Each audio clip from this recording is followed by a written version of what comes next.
সেনাপ্রধানের নির্দেশ কি মেনে চলছে না বাংলাদেশ সরকার? সেনাবাহিনী কি সরকারের দারোয়ানে পরিণত হয়েছে? না হলে জুনে যে সেনাবাহিনীকে বাংলাদেশের মাঠে ময়দানে থেকে তুলে নেওয়া হয়েছিল তাদেরই ফের মোতায়েন করেছে প্রশাসন। কিন্তু প্রশাসন যতটা আশঙ্কা করেছিল তেমনটা কিন্তু হয়নি। বাংলাদেশের 6টি জেলায় সেনা মোতায়েন করা হয়, সঙ্গে পুলিশ, র্যাবও।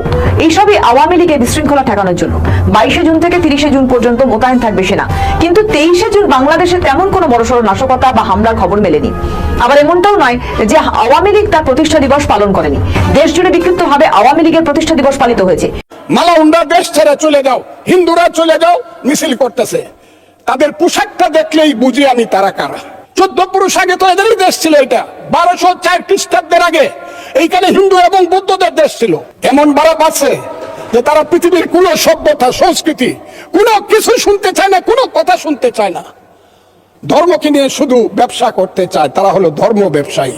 মন্দির ওখানে করা ঠিক না, বা রাম মূর্তি করা ঠিক না, বন্ধ করে দেন একদম কঠিন ভাবে, যে না এদেশে কোনো মন্দির টন্দির বা মূর্তি করা যাবে না। কিন্তু আমি মনে করি ওই 100 না 300 ফুট মূর্তি বানাক, আমি মুসলমান, আমার কি আইলে গেল, আমি তো ওটার দিকে তাকাই না। আমি প্রয়োজনে 25 তলা মসজিদ করব। প্রিয় দর্শক, ব্রেকিং নিউজ এইমাত্র পাওয়া গরম বাংলা সংবাদে স্বাগত। দর্শক, রাজপথে সেনাবাহিনী, নিরুপায় তারেক সরকার।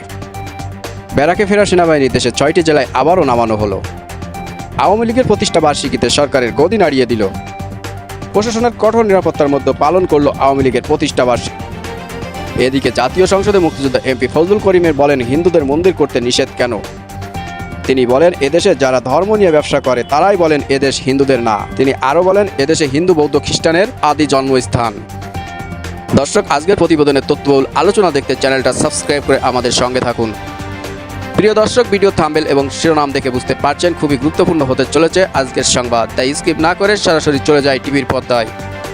সেনাবাহিনীকে রাজপথে নামিয়ে কি প্রমাণ করতে চাইছে সরকার? এই কৌশল তো একদিক থেকে সরকারেরই অবদার্থতা যে প্রশাসন একটি রাজনৈতিক দলকে নিষিদ্ধ করে রেখেও তাদের কর্মকাণ্ডকে ভয় পাচ্ছে, যার জেরে ব্যারাকে ফিরে যাওয়াকে সেনাবাহিনীকে ফের ডেকে এনে দারোয়ানের মতো রেখে দেওয়া হয়েছে। কূটনীতিবিদদের একাংশ বলছেন এই সিদ্ধান্তের জেরে মুখ পুড়েছে সেনাপ্রধানেরও। জুনে বাংলাদেশ থেকে সেনাবাহিনীকে ধাপে ধাপে তুলে নেওয়ার নির্দেশের যে কোনো মূল্যই আর থাকলো না, তাও দেখিয়ে দিল সরকার। না হলে স্বয়ং সেনাপ্রধানের নির্দেশের পরেও কি করে বাংলাদেশ সরকার সেনাবাহিনীকে নিয়ে আসার নির্দেশ দিতে পারে? অনেক সৈনিক আমরা বিদ্রোহ করেছি, এখনো সম্পূর্ণ বিদ্রোহ হয়নি। ইনশাআল্লাহ আশা করছি যে কিছু সময় মধ্যে আমরা সবাই ব্যারাকে ফেরত আসতে পারবো। তারপরে বিষয় প্রয়োজনে আমাদের কিছু কাজ করে যেতেই পারে। রাজপথে টহল দিয়ে সেনাবাহিনী যদি তার পরাক্রম জাহির করতে চায়, তাহলে তা পরোক্ষ প্রশাসনেরই ভুল নীতি বলে বিবেচিত হবে। যে উদ্দেশ্যে সেনাবাহিনীকে নিয়ে আসা হলো তার তো কোনো কাজই হলো না। সেনাবাহিনীকে তার বিক্রম দেখাতেই পারলো না।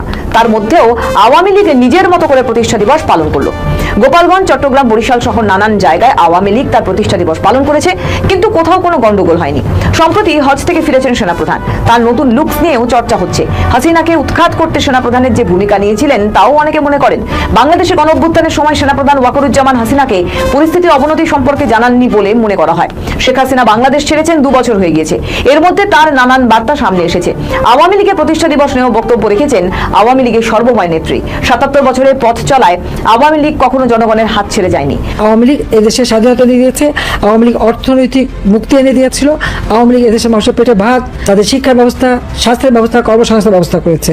প্রত্যেকদিন স্লোগান হচ্ছে এইটা চাই না, ওইটা চাই না, মারামারি, শাহবাগ, পলাশবাড়ি। সেই পলাশবাড়িতে দেখা যাচ্ছে 81 ফুট রাম মন্দির হচ্ছে, আর প্রত্যেক দিন মিছিল হচ্ছে রাম মন্দির চাই না, মালাউন্ডা দেশ ছেড়ে চলে যাও, হিন্দুরা চলে যাও মিছিল করতেছে। তাদের পোশাকটা দেখলেই বুঝি আমি তারা কারা। সেই পোশাকি লোকজনের সংখ্যা এখন বেড়ে গেছে।